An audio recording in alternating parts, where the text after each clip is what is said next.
तो उसमें लक्षण बता रहे। लिंगम, लिंग का मतलब यहाँ हेतु नहीं लेना। लीयते प्रलय काले इति लिंगम, इसे अर्थ कर रहे लय युक्तम, ये लय होता है, इनका नाश होता है कभी लय काले, उसी को ही बता रहे आप स्वयं घटा सकते हैं। अच्छा, जैसे उत्पत्ति हुई वैसे ही लय होता है क्या, तो उल्टा होता है? अच्छा, आप सीढ़ी के ऊपर चढ़ गए, नीचे से उतरते समय वैसा चलते क्या उल्टा चलते? जो अंतिम जो पहुंच गए ना उससे पहले उतारते, जहां से चढ़े थे वहां से उतार जाए तो गिर जाएंगे। तो वैसे जब उत्पत्ति हुई है उसका विरुद्ध प्रलय होता है। जैसे उत्पत्ति का क्रम है, प्रलय का क्रम विरुद्ध है। तो इसलिए हम बता रहे, देखिए लय काले मतलब प्रलय काल में। महाभूतानि, महाभूत है ये कार्य मात्र है, किसमें जाके लीन होगा?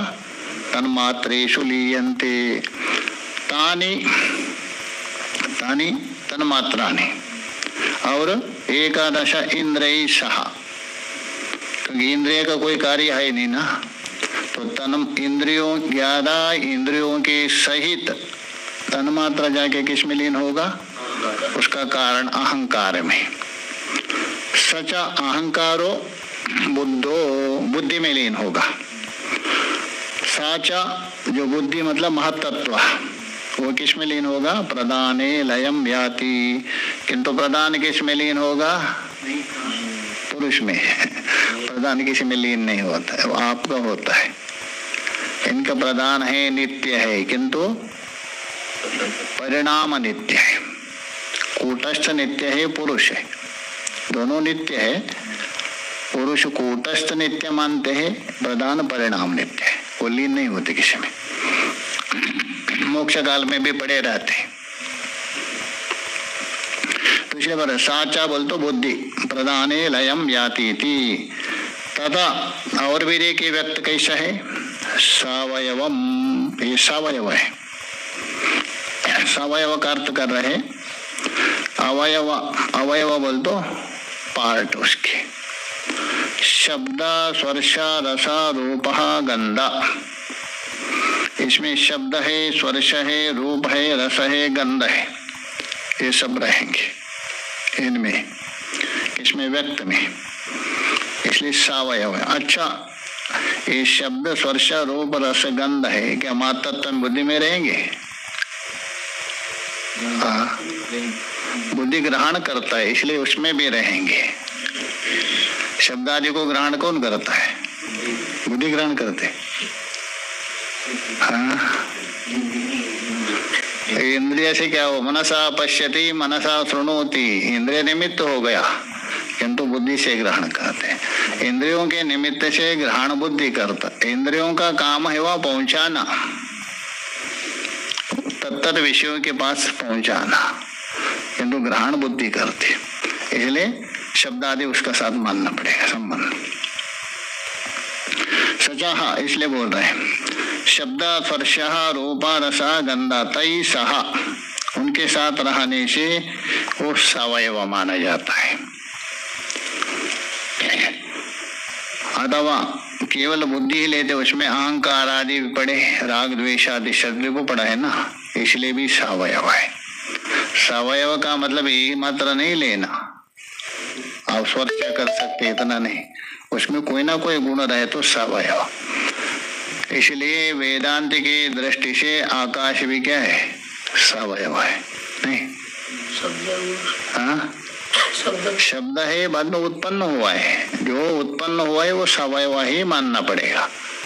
वैसे बुद्धि आदि की उत्पत्ति हुई है, जो जिसकी उत्पत्ति है वो सवयव है। आकाश की उत्पत्ति मानते हैं ना वेदांत, इन्होंने भी मान लिया। नैयायिक भले नहीं मानते, वो विभु मानते हैं ना, विभु मानते हैं ना आकाश को। हाँ, विभु मतलब विभु, सर्वमूर्त गुण संयोगित्वम विभुत्वम, जो सर्वमूर्त द्रव्य, मूर्तत्वम किम?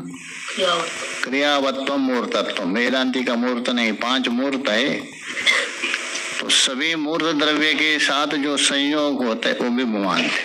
तो 5 मूर्त है और 4 उनके विभु है, वो मानते हैं। इसलिए उनके आकाश उत्पत्ति नहीं मानते वो लोग, नित्य मानते। वेदांति के दृष्टि से तस्माद वा ए तस्माद आत्मना आकाश संभूता तैतरिया, तो इसलिए उत्पत्ति हुई और शब्द गुण इसलिए सावयव है, उसको सावयव मानते। परमात्मा को छोड़ करके वेदांति के दृष्टि से कोई निरवयव है ही नहीं, माया भी सावयव है, सब सावयव है, उसमें भी गुण है, सत्व गुणादि। इसलिए वेदांत का सबसे सरल है कि निरवय है, नहीं अनेक क्यों मानते, मगजमारी क्यों करते, बस एक है, बस हो गए काम, किंतु उसको कठिन बना देते हैं, नहीं। तो इसलिए बोल रहे तो किंचा और 9 बता रहे उनका स्वरूप। परतंत्रम,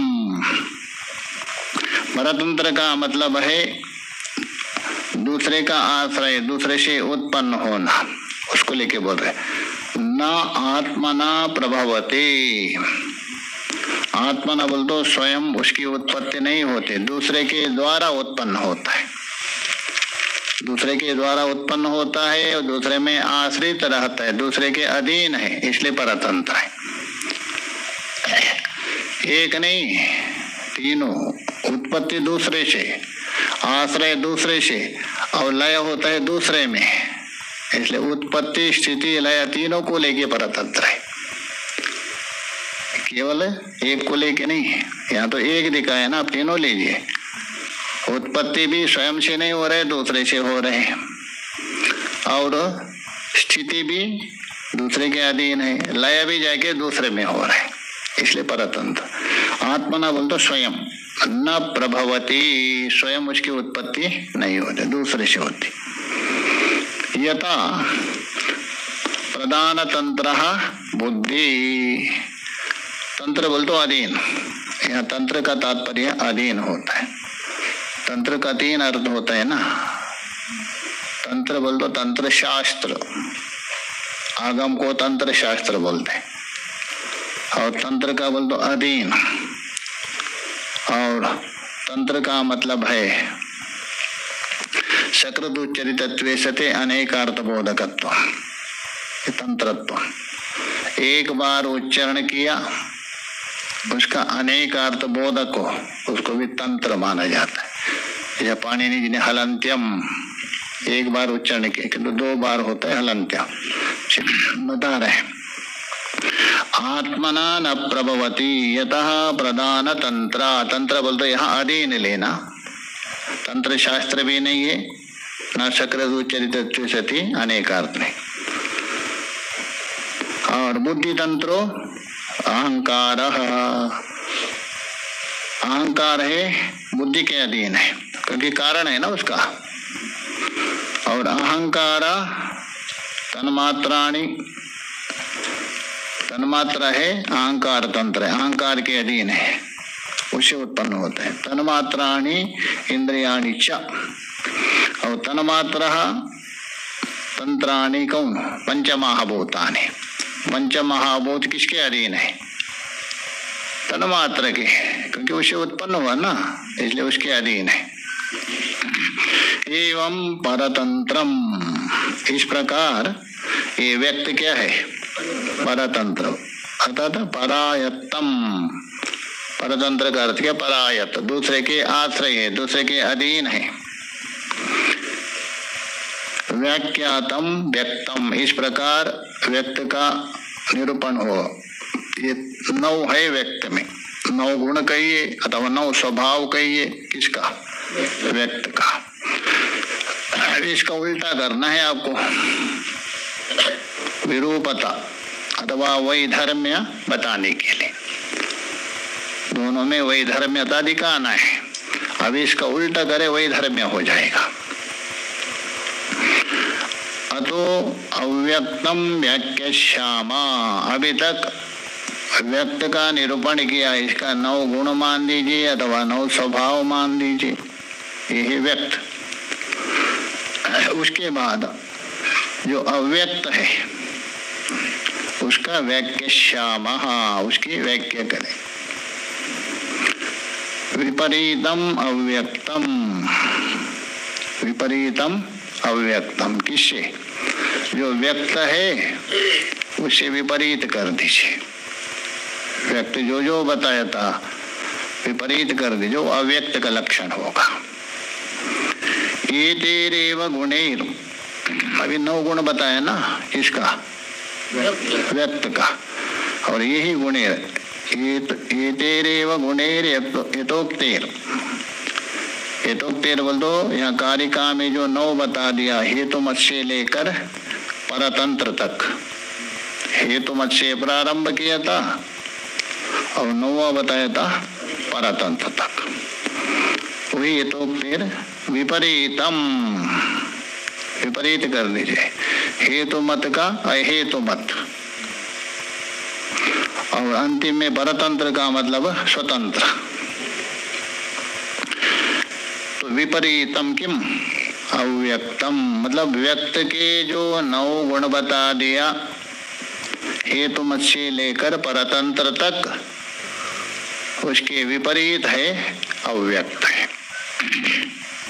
उसको ये बता रहे, देखिए हेतु मत व्यक्तम उक्तम, व्यक्त क्या है? हेतु वाला है, अर्थात उसका हेतु है जिसका, अभी भी बताया था ना। तो हेतु मत उक्तम किम व्यक्तम, नहीं प्रदानात् परम किंचिद अस्ति अतः प्रदानस्य अनुत्पत्ति। प्रदान क्या है? अहेतु मत है। क्यों? उसको स्पष्ट कर रहे, प्रदानात् परम किंचिद नहीं अस्ति, प्रदान से अन्य कोई है नहीं। क्यों नहीं? पुरुष बैठा है क्या? नहीं, उसको बताएंगे पुरुष कुछ नहीं करता उनका, असंगोयम, बैठे बैठे रहता है। प्रदान कमा के ला के देंगे ना, वो खाएंगे, नहीं तो कुछ करेंगे नहीं। उसमें क्रिया शक्ति नहीं है पुरुष में, उनकी ज्ञान शक्ति है, क्रिया शक्ति नहीं, इसलिए पुरुष कुछ करता नहीं उनका। इसलिए प्रदान से अतिरिक्त होने पर भी वो पंगु अंजवत, वो पंगु है, पंगु कुछ कर नहीं सकते। प्रदान उनके अंधी है, इसलिए बता रहे प्रदानाद परम किंचिद नहीं अस्ति, प्रदान से अतिरिक्त भिन्न और कोई है नहीं। अतः बोल तो अस्मात् कारणात् प्रदानस्य अनुत्पत्ति, इसलिए प्रदान की उत्पत्ति नहीं है। हाँ, प्रदान से और कोई होता तो प्रदान की उत्पत्ति मान सकते, किंतु प्रदान से दूसरे कोई है ही नहीं जिससे प्रदान की उत्पत्ति हो। इसलिए प्रदान क्या है? अनुत्पत्ति। वेदांत में भी अगर हम ज्ञानवत मानते हैं क्या? चेतन को वेदांत में अगर ज्ञानवत मानते हैं, ज्ञान स्वरूप है। हाँ, तो कारण रहित बोलेंगे नहीं, वेदांत में ज्ञानवत नहीं मानते चेतन को, ज्ञान स्वरूप है। ज्ञान मानते वृत्ति को लेकर है, तो वेदांत में ज्ञान स्वरूप ही चेतन, चेतन ही ज्ञान है। वहाँ व्यवहार तो करते हैं पुरुषस्य चैतन्य, ये पुरुषस्य चैतन्य है ना, अभेद में सृष्टि है, बनता नहीं पुरुषस्य चैतन्य, ये विकल्प मात्रा है। योग सूत्र में सुना हो, विकल्प हो गए क्या 5 वृत्ति में? शब्द ज्ञानानुपाति वस्तु शून्यो विकल्प तिष्ठति बाणः पुरुषस्य चैतन्य। दृष्टांत नहीं दिए भाष्यकार ने, पुरुषस्य चैतन्य बनता नहीं। शब्द व्यवहार होते, शब्द ज्ञानानुपाति, पुरुषस्य चैतन्य शब्द प्रयोग कर रहे, तो पुरुष का चैतन्य नाम का कोई वस्तु नहीं है, पुरुष ही चैतन्य है, अभेद में सृष्टि है। रावो शिरवत, रावो शिर का मतलब क्या है? राहु का शिर, शिर ही राहु है, किंतु राहु शिर अभेद में सृष्टि, इसलिए वो चैतन्यवत नहीं होता। तो इसलिए हम बता रहे प्रदानस्य अनुत्पत्ति, इसलिए प्रदान की उत्पत्ति नहीं है, क्योंकि दूसरा है ही नहीं। इसलिए अहेतु मत, इसलिए वो हेतु मत नहीं है। कौन? प्रदान। क्योंकि उत्पत्ति यदि होता तो प्रधान में क्या हो सकता था, हेतु मत हो सकता था। तो प्रधान की उत्पत्ति इसीलिए नहीं है, उससे कोई दूसरा है नहीं उत्पन्न। पुरुष बैठा है पड़े, वो कुछ करता नहीं है, इसलिए अहेतु मत का अव्यक्तम, अव्यक्तम अहेतु मत, व्यक्तम हेतु मत, ये वैधर्म्य हो गया। तथा अनित्यम च किम व्यक्तम, व्यक्त को क्या कहा, अनित्य। क्यों अनित्य है? और जिसकी उत्पत्ति हो अनित्य है, जिसका उत्पत्ति हो गया, भगवान बोल रहे जाता चतुर होकर के, इसलिए व्यक्ति की उत्पत्ति हुई है। तो इसलिए बोला इति अनित्यम व्यक्तम, और नित्यम अव्यक्तम। अव्यक्त कैसा है? नित्य। क्यों? अनुत्पद्यत्वात्, अर्थात उसको अनुत्पद्य है, उत्पत्ति नहीं है, प्रधान की उत्पत्ति नहीं है, अतः नित्य है। नहीं भूतानि इव कश्चिद उत्पद्यते, नहीं भूतानि इव, इस प्रकार भूतों की उत्पत्ति होती है, महातत्वादि की उत्पत्ति होती है। भूतानि बोल तो सब लेना, कुतश्चित बोल तो किसी से, नहीं उत्पद्यते का प्रधान, भूतानि बोल तो केवल भूत मात्र नहीं लेना, व्यक्त, जैसे व्यक्त आदि की उत्पत्ति होती है वैसा कुतश्चित बोल तो किसी कारण से नहीं उत्पद्यते, कश्या अव्यक्त का। इति अव्यक्तम प्रधानम, जो अव्यक्त कहिए प्रधान कहिए वो नित्य है, ये नित्य है। किंच अव्यापी का व्यक्त, अव्यापी का अर्थ क्या था अभी? असर्वगत। व्यक्त है असर्वगत, क्योंकि कार्य है, सर्वगत होता नहीं है। व्यापी प्रधानम, प्रधान क्या है? व्यापी, क्योंकि सर्वगतत्वात्, सभी में, मात से लेकर भूत पर्यंत सभी में विद्यमान है, इसलिए सर्वगत है। ये वैधर्म्य अधिकार है। सक्रियम किम व्यक्तम, व्यक्त है सक्रिय है। सक्रिय का अर्थ क्या था ना, जन्म मरण आदि षड भव विकार से संसार में परिवर्तन होता है। तो सक्रियम व्यक्तम, अक्रियम अव्यक्तम, अव्यक्त पड़े रहा था, कुछ नहीं करता है, महातत्व आदि से ही सब संसार कर रहे। तो अक्रियम किम अव्यक्तम, क्यों? सर्वगतत्वारेव, देखिए क्रिया उसी में होते हैं, परिचिन्न में, व्यापक में क्रिया नहीं होती है। या भूतों को लेकर भी देख लीजिए, क्रिया कहाँ तक है? वायु तक है, वायु तक है क्रिया। जो इंद्रियों का विषय है, जो वहां तक की क्रिया है। वायु तक, वायु इंद्रियों का विषय नहीं है, तो इंद्रिय का विषय है, इसलिए वहां तक क्रिया। आकाश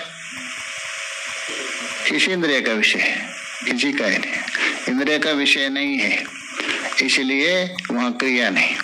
वैसे ही पीछे बताया था, व्यक्त तक क्या है? इंद्रिय का विषय है, इसलिए उसमें क्रिया है। अव्यक्त केवल अनुमान गम्य है, इंद्रिय का विषय ना होने से उसको क्रिया नहीं, इसलिए बोले सर्वगतत्वात्, जो सर्वगत है, व्यापक है, उसमें क्रिया नहीं होता है, वो इंद्रिय का विषय नहीं है। तथा अनेकम व्यक्तम, व्यक्त तो अनेक है ना, 23 हो गए। एकम प्रधानम, प्रधान क्या है? एक है।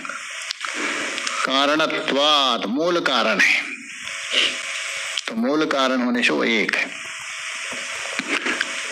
एकम प्रधानम कारण, त्रयाणाम लोकानाम प्रधानम एकम कारणम, तीनों लोकों का अथवा व्यक्त का, क्योंकि व्यक्ति के अंतर्भूत सब आता है। त्रयाणाम लोकानाम बोल दो भूर्भुवस्व, तीनों लोकों का प्रधानम एकम कारणम, केवल 3 लोक नहीं है, ब्रह्मांड लेना। 3 लोक के अंतर्गत जो ब्रह्मांड है, ऊपर के 7 लोक, नीचे के 7 लोक, सारा ब्रह्मांड। तो त्रयाणाम लोकानाम प्रधानम एकम कारणम, तस्माद एकम प्रधानम, इसलिए प्रधान क्या है? एक है। तथा आश्रितम किम व्यक्तम, व्यक्त है आश्रित है, अपने अपने कारण में आश्रित रहता है, क्योंकि कार्य कारण में आश्रित रहता है। अनाश्रितम किम अव्यक्तम, व्यक्तम आश्रितम, अव्यक्तम अनाश्रित, वैधर्म्य है। अनाश्रितम अव्यक्तम अकार्यत्वात्, अनाश्रितम अव्यक्तम, क्यों? अकार्यत्वात्, हेतु दे रहे हैं। अकार्य होने से अव्यक्त अनाश्रित है। यदि कार्य होता तो अपने कारण में आश्रित रह सकता, किंतु अनाश्रित है, अकार्यत। नहीं प्रदानात् किंचित अस्ति परम,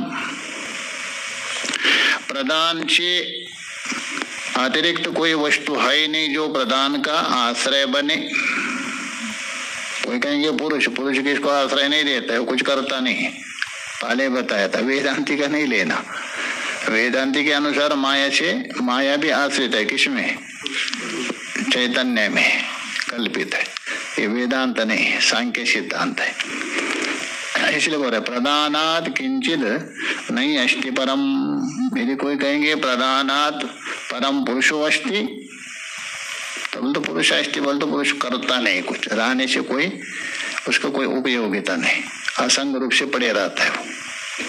वो पहुंच जाते हैं, जहाँ पहुंचने के बाद दोनों अलग होते, बस पुरुष अलग होते, प्रधान आगे बताएंगे, उसको बोलते पंगु अंजन्याय।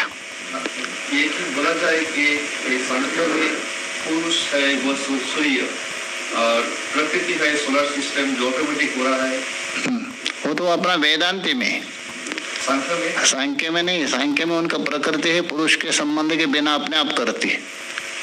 सोलर सिस्टम तो ये तो वेदांत में है, वो वेदांत में करता है। वो एक दृष्टांत दिया तो उन्होंने आक्षेप किया आपका पुरुष भी चेतन है, क्रिया रहित है, वो माया को मायाध्यक्ष न कैसे चलाएंगे? तो बस उसी प्रकार सूर्य आके गर्म तो नहीं कर रहे ना, माया के साथ संबंध होने से माया में हलचल मत। कैसा? जैसे चुंबक आने मात्र से लोहे को हिलाता है क्या? नहीं, चुंबक में कोई क्रिया होती है क्या? रहने मात्र है।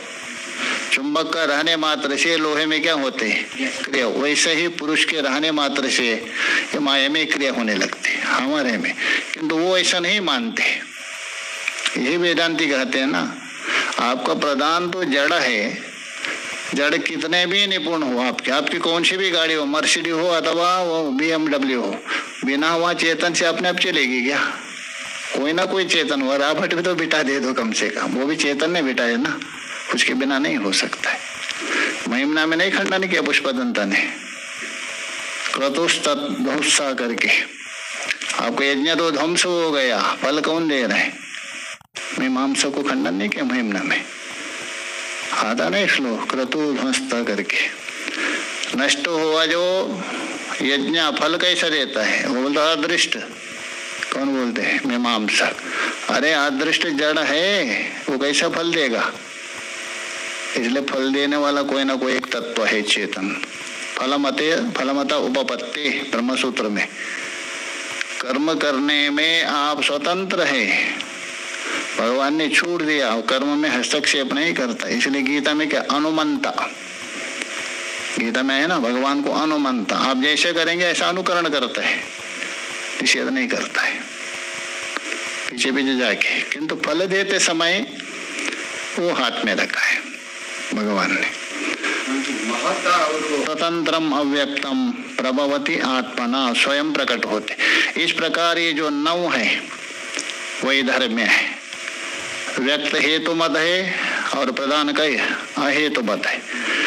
अनित्य है व्यक्त और वो नित्य है। अव्यापी है वो व्यापी है। सक्रिय है वो अक्रिय है। अनेक है व्यक्त और एक है। वो आश्रित है वो अनाश्रित है। व्यक्त लिंग है वो अलिंग है। व्यक्त सवयव है, अव्यक्त निरवयव है। और व्यक्त परतंत्र है और अव्यक्त स्वतंत्र। ये नौ वैधर्म्य हो गया। आगे कुछ साधर्म्य बताएंगे और पुरुष के साथ वैधर्म्य दिखाएंगे। व्यक्त और अव्यक्त में साधर्म्य क्या है? अभी तक वैधर्म्य दिखाए ना नौ, आगे सादर में दिखाएंगे और पुरुष के साथ वैदर में दिखाएंगे, उसको कल विचार करें। ओम पूर्णमदः पूर्णमिदं पूर्णात् पूर्णमुदच्यते पूर्णस्य पूर्णमादाय पूर्णमेवावशिष्यते। ओम शांति शांति। मेरे प्यारे दोस्तों, आपका धन्यवाद श्रवण करने का। सभी के मंगल की कामना करते यहीं विश्राम देते हैं। धन्यवाद।